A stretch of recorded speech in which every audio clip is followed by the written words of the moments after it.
Good day, folks. This is Judy at Green Pastures Farm. Today I'm talking a little bit about our guarding dog feeder.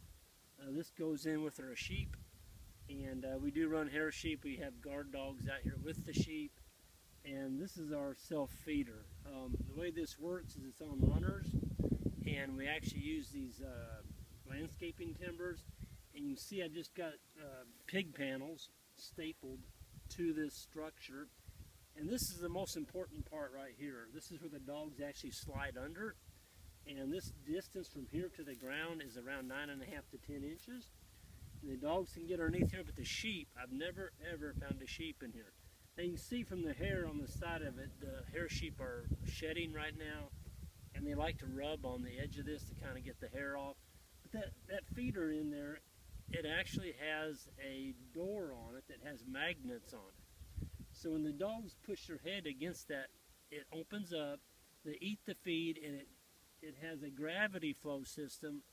That feeder there will hold about 75 pounds of dog feed. When the dogs are done, that magnet pulls the door shut. And so it keeps critters out of there, it keeps birds, starlings, sparrows, the rain.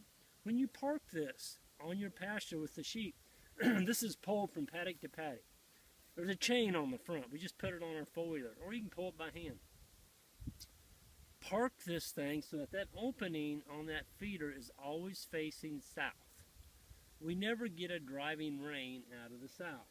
If you face that door west and you get a hard rain on that, you will get some wet dog feed down in the bottom.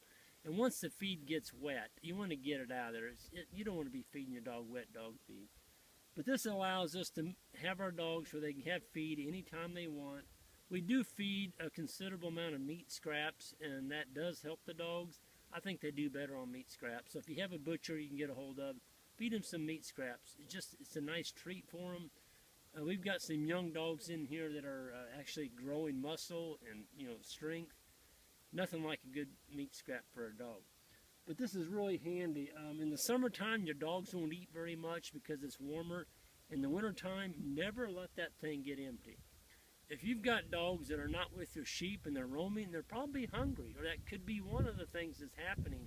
So never, ever let that thing run dry. I've been on farms where a guy built one of these and I checked his feeder and it was dry. There wasn't any feed in it. He wondered why the dogs were killing animals. They were hungry. You can't let this thing go dry. Folks, this is Judy. Hope to see you all at our grazing school here in about 3 weeks. And this has been a wonderful day. It's spring, the grass is growing, sheep are doing great, and we're happy that winter is behind us.